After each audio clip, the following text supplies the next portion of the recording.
Hay un motor universal del ser humano que nos distingue del resto de los seres del planeta. Un motor que le da sentido a la vida, que nos llena de pasión. Nos hace crear, explorar, inventar y evolucionar. Se trata de la imaginación. Y es la imaginación la que le ha dado al hombre la posibilidad de tener una vida erótica más allá del simple acto de apareamiento. Le ha dado la posibilidad de crear arte a partir de sus ideas y emociones, cultivando su espíritu y tejiendo su cultura. A lo largo de la historia de la humanidad, la homosexualidad ha sido permitida, prohibida, perseguida o tolerada. Y en el arte lo hemos podido comprobar, ya que desde nuestros orígenes como seres evolucionados en la prehistoria, hace unos 27,000 años, encontramos representaciones de escenas lésbicas o homosexuales talladas en piedra. Y desde entonces son muchos los artistas que han plasmado este tema en sus obras.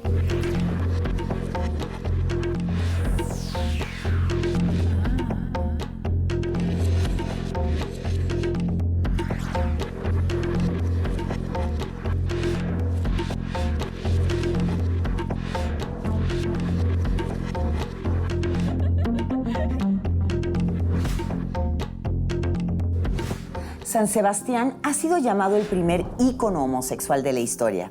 Sebastián fue un antiguo mártir cristiano asesinado en el año 288 por orden del emperador romano Diocleciano y ha sido sujeto de innumerables obras de arte que muestran cómo las tropas le dispararon flechas. La verdad es que se sabe muy poco de su vida amorosa y al parecer su popularidad homosexual solo se debe al aspecto de cómo ha sido pintado, casi desnudo, en una mezcla de placer y dolor y donde el homoerotismo es obvio.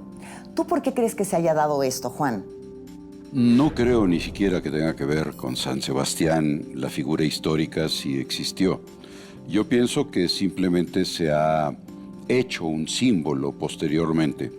Y el símbolo tiene que ver con un hombre semidesnudo que es penetrado violentamente por flechas.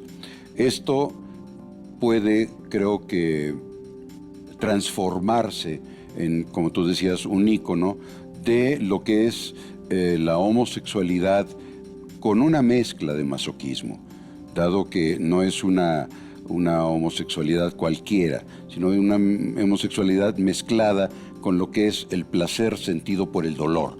Son penetraciones violentas.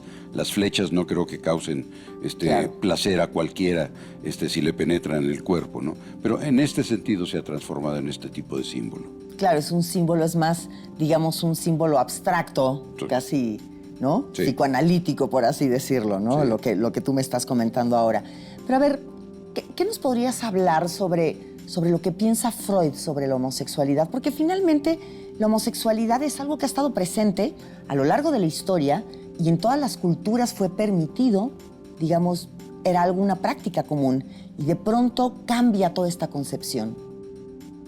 Sí, para el psicoanálisis freudiano habría que empezar diciendo que se concibe al ser humano como bisexual, para empezar. Y él tiene una bisexualidad tanto biológica como psicológica. Biológica porque en ambos sexos hay rudimentos del sexo opuesto, ¿sí? En ambos. Y psicológica porque todos los seres humanos tenemos identificaciones con las figuras que nos gestaron. Es decir, yo tengo identificaciones tanto con mi padre como con mi madre. Entonces hay una bisexualidad desde esa perspectiva. ¿Sí? Entonces, ¿quiere decir que reprimimos una de ellas? Podría ser una forma de mencionarlo. Yo pienso que los seres humanos no somos total o radicalmente heterosexuales o homosexuales. Somos predominantemente heterosexuales o predominantemente homosexuales. Y por supuesto, cualquier sujeto heterosexual tiene remanentes de tipo homosexual, como cualquier homosexual tiene remanentes heterosexuales. En el arte, prácticamente nada de nuestra realidad ha quedado sin representación, porque el arte se alimenta de lo que le rodea Y por eso la homosexualidad también ha estado presente, tanto de forma clara y explícita como de manera velada, sutil o disimulada, como ahora vamos a ver. En la antigua Grecia, la homosexualidad era una práctica totalmente aceptada. Las escenas de cortejo homosexual se multiplican en las cerámicas áticas del siglo V a.C., como vemos en esta ánfora ática de figuras negras de mediados del siglo IV a.C. Ahora, ¿en qué momento se da este cambio? Es decir, sabemos de muchísimas culturas donde incluso la práctica homosexual era una manera de iniciarse en la vida sexual. Sabemos, por ejemplo, en las sociedades romanas, pues esto también tenía que ver con ritos de iniciación. Para los griegos era una manera incluso de transmitir conocimiento, es decir, había el maestro y el alumno tenía que aprender no solo sobre conceptos, sino sobre sexualidad. ¿En dónde cambia? Sí, lo que cambia no es la homosexualidad, sino la visión social de la homosexualidad, llegando incluso a la satanización. Claro. ¿Sí? Tú acabas de mencionar sociedades en donde la homosexualidad era simplemente aquel porcentaje de la población que tenía preferencias por sujetos del mismo sexo, ¿no? Esto era simplemente. Pero comenzaron a surgir sociedades, sobre todo que tiene que ver con cosas religiosas, pero también con cosas doctrinarias. Así como, por poner el caso más sonado, para la religión católica, la homosexualidad o el ejercicio de la homosexualidad es un pecado y los homosexuales que sean activos se van a ir al infierno, así lo dicen taxativamente. En la ex Unión Soviética estaba prohibido ser homosexual, si es que esto se puede prohibir, y ellos decían que no había homosexuales, claro, porque nadie salía del closet, por decirlo en términos coloquiales. Sí, nadie se no es podía que no atrever. existiera, Claro. estaba tan penada, ¿sí? Se jugaban la vida en ocasiones, se mandaban a Siberia. Claro. Entonces por eso no se manifestaba. Y lo que es muy irónico es que luego todos estos pintores del Renacimiento, pues yo creo que en una manera, y además pintores que eran homosexuales, ¿no? Que de alguna manera empiezan a representar estas figuras o relaciones homosexuales, pues de alguna manera encubiertas, ¿no? Que lo hemos visto a lo largo del arte, es una manera como de rebelarse, ¿no? Claro. Si hablas de pintores, yo creo que uno de los muy estudiados, Freud le dedicó todo un trabajo, es Leonardo, ¿no? En donde no solamente hay una suerte de explicación del por qué, ¿sí? Se identifica más con la madre, y entonces, identificado con la madre, consigue efebos muy guapos, a los cuales cuidar muy maternalmente, sino que en su pintura se manifiesta esta androginia. Si vemos el Baco, el San Juan Bautista, incluso la sonrisa esta que se llama leonardesca, Claro. ¿no? Tiene mucho que ver con esta indefinición que a Exacto. Leonardo le gustaba mucho plasmar en algunas figuras en donde no sabemos si son hombres o son mujeres y que a veces resulta inquietante verlas. ¿Por qué crees que haya apasionado a Freud tanto este personaje? Leonardo. Sí.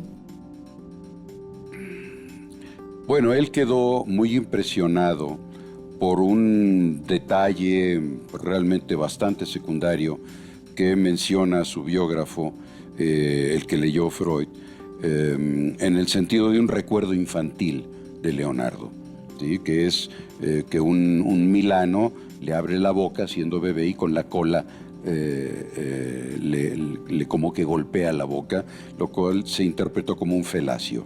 Y desde ahí la homosexualidad, etcétera, con detalles que a veces hasta parecen chuscos, porque en la traducción que leyó Freud decía buitre y no milano, y construyó toda una teoría en relación al buitre, hizo mil elucubraciones que luego resultaron, pues lamentablemente falsas, Claro. porque se trataba del nibio, es decir, del milano, ¿no? Claro. Entonces, bueno.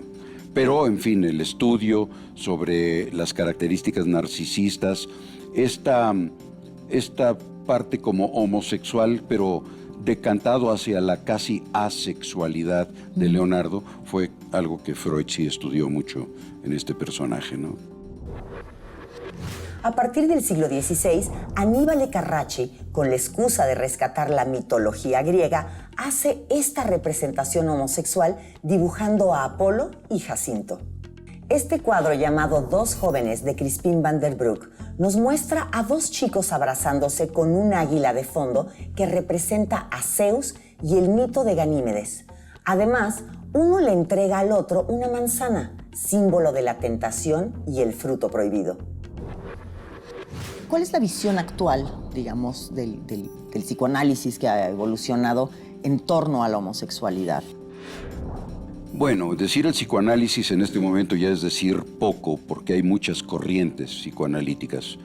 Yo te puedo decir que desde mi perspectiva, la homosexualidad es simple y sencillamente una vicisitud desafortunada del paso por el Edipo, del paso normal por la etapa edípica de ciertas personas, hombres o mujeres, ¿no? Hay otras perspectivas, por supuesto, ¿no? Pero para mí es simplemente una muy desafortunada resultado del paso por el Edipo. Ahora, es un tema que ya no está censurado, digamos, ni por la Inquisición, ni con esta severidad que le ha dado la Iglesia o ciertos, como tú hablabas, ciertos ideologías políticas, pero hoy en día sigue siendo algo que incomoda, sigue siendo algo tabú, sigue siendo algo de lo cual nadie está como muy seguro y algo de lo que a todo mundo le da miedo hablar.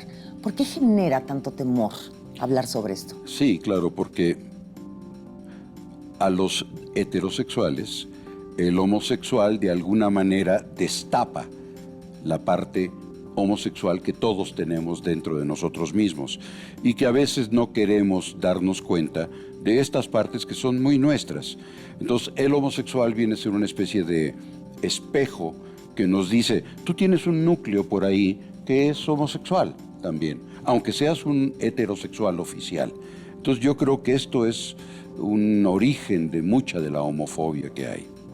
Pero esto es algo a nivel inconsciente. Sí, por supuesto. Evidentemente. No, por supuesto, es totalmente inconsciente. Esto que yo digo tan fácilmente de la parte homosexual de nosotros mismos, yo creo que mucha gente estaría totalmente en desacuerdo con esto. ¿Sí? Claro, difícil de aceptar, ¿no? Muy difícil de aceptar, sí.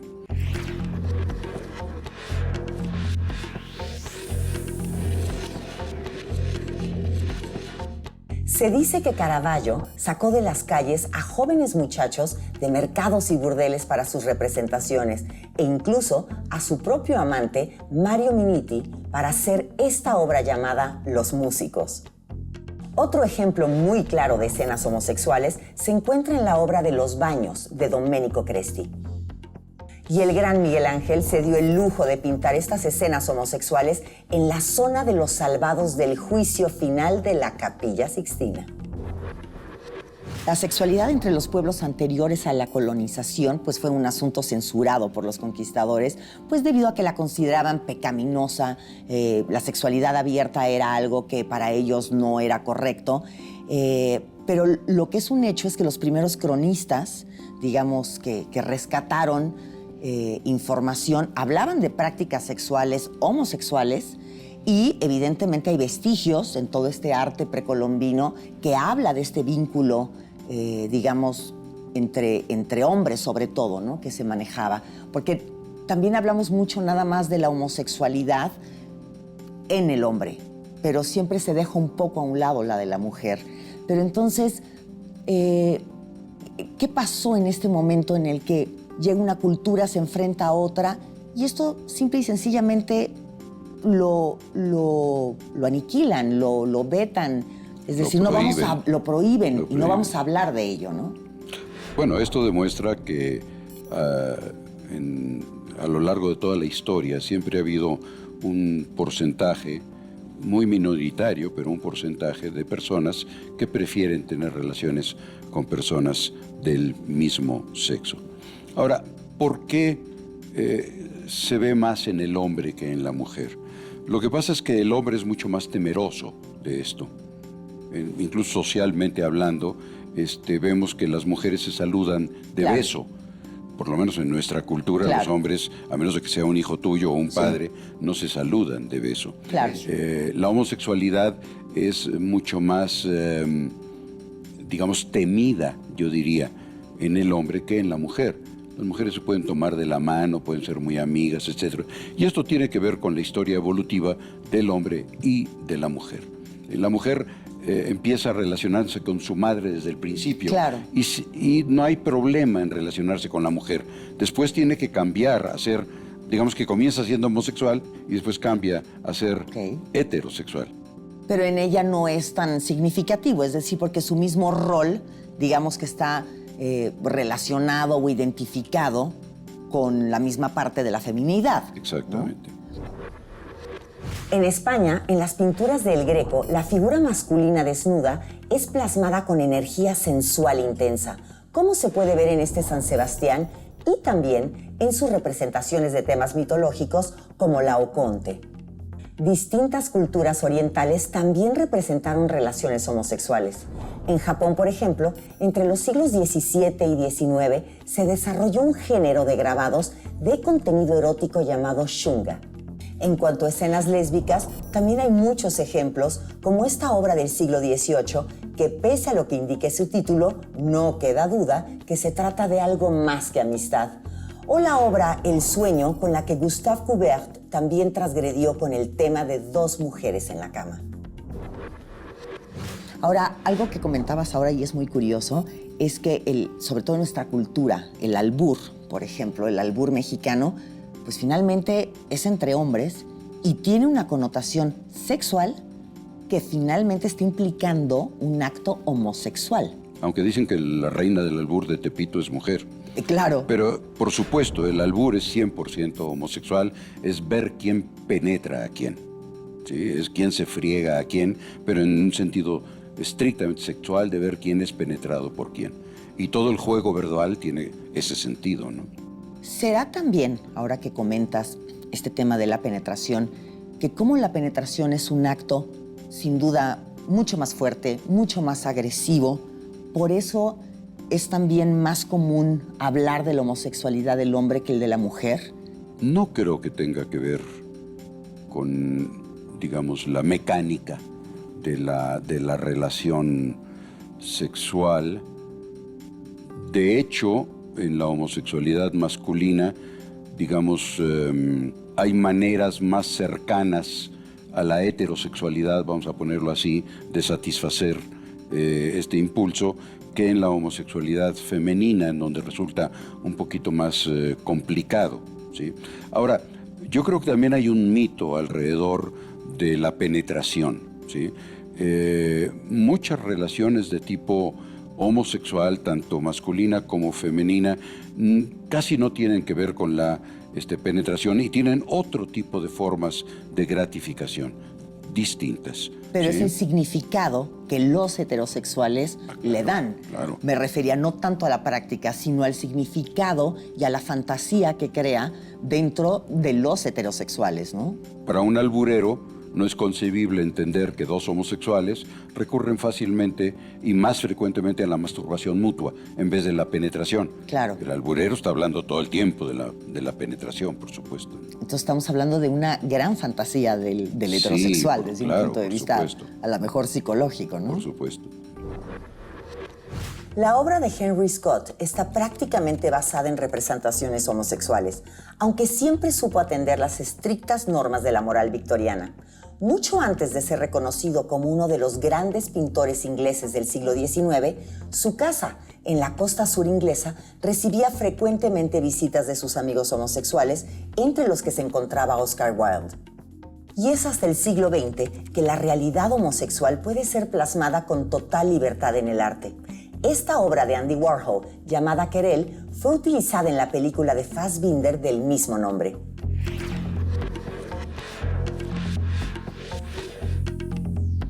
Cuando hablamos de la homosexualidad, creo que debemos hacer un breve recuento histórico del larguísimo tránsito que ha habido desde la prohibición hasta la aceptación más amplia y franca de una mera preferencia.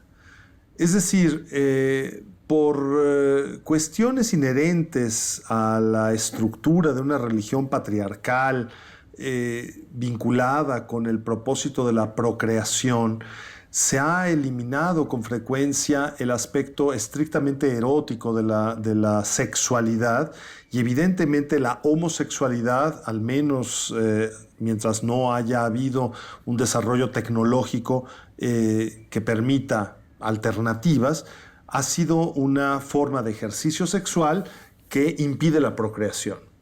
Consecuentemente, el estigma, la condena tácita o explícita que ha habido en torno a la homosexualidad ha sido recurrente a lo largo de la historia, aunque ha habido momentos en los cuales las sociedades han tenido una mayor tolerancia, una mayor aceptación, y en otros casos incluso un dejo de hipocresía sobre la base de hacer un denuesto, pero al mismo tiempo saber que existe el fenómeno de la preferencia homosexual como una mera opción erótica y no actuar en contra de la misma.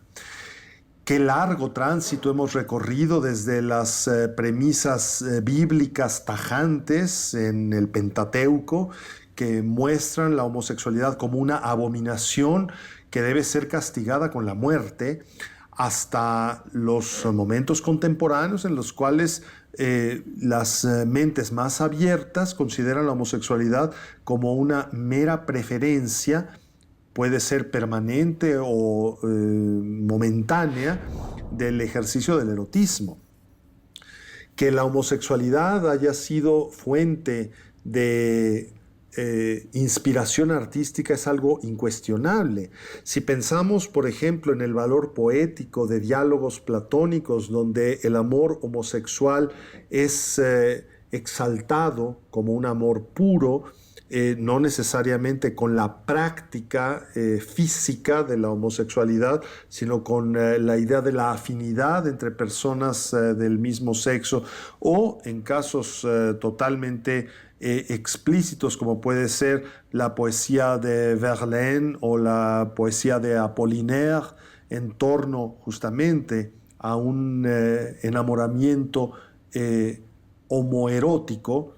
Bueno, pienso, no sé, en Constantin Cavafis, por ejemplo, para hablar de uno de los grandes poetas que exalta el eros a partir de su propia preferencia homosexual y que en su momento pudo haber sido rechazado por las, entre comillas, buenas conciencias, hasta nuestro tiempo en el cual hay una plena aceptación, al menos en el pensamiento más abierto, en el pensamiento más liberal.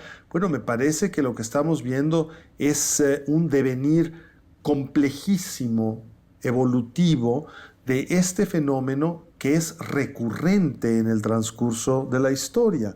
De un siglo o poco más de un siglo, desde un Oscar Wilde condenado a pena física de prisión justamente por homosexual, sin que nadie hubiera negado su grandeza como autor literario, hasta nuestros días en que un hecho así sería en primer lugar denunciado como una violación a los derechos humanos más elementales.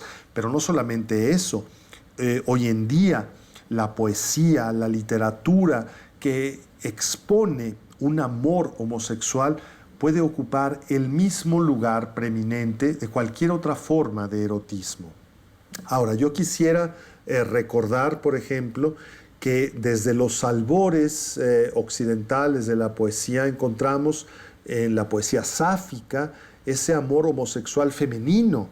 Es decir, el lesbianismo proviene justamente del nombre de la isla donde vivía Safo con su cohorte de mujeres, que era la isla de Lesbos, de tal manera que lo que hoy en día conocemos como un fenómeno homosexual, antaño era conocido como una de tantas formas de erotismo y hoy vuelve a ser una de tantas formas de erotismo. La homosexualidad no solo ha sido parte importante del arte como tema de representación, ha sido parte de la vida de innumerables artistas, creadores y científicos, algunos de ellos perseguidos, torturados o señalados por ello. La poetisa griega Safo, el gran Leonardo da Vinci, Miguel Ángel, Caravaggio, los escritores Oscar Wilde y Federico García Lorca, el músico Tchaikovsky, la famosa Marguerite Yourcenar, el matemático y científico Alan Turing o la célebre astronauta Sally Christian Ride, que fue la primera mujer en viajar al espacio exterior. Lo que es un hecho, basado en estudios antropológicos, es que la homosexualidad es una constante universal de la cultura y se ha observado su presencia tanto en pueblos primitivos como en otros altamente desarrollados. Para Oscar Wilde, todas las experiencias adquiridas tenían un significado artístico. Y es que todo aquello que está en nuestra realidad también está en el arte, como la homosexualidad. Y fue esta la que llevó a Oscar Wilde a la cárcel, desde donde escribió De Profundis, una larga carta dirigida a su amante Lord Alfred Douglas. Y en este fragmento resume su grandeza como creador. Los dioses me concedieron casi todo. Tuve genio, un nombre distinguido, alta posición social, brillantez, audacia intelectual. Hice del arte una filosofía y de la filosofía un arte. Cambié las ideas de los hombres y los colores de las cosas. Ninguno de mis actos ni de mis palabras dejó de asombrar a la gente.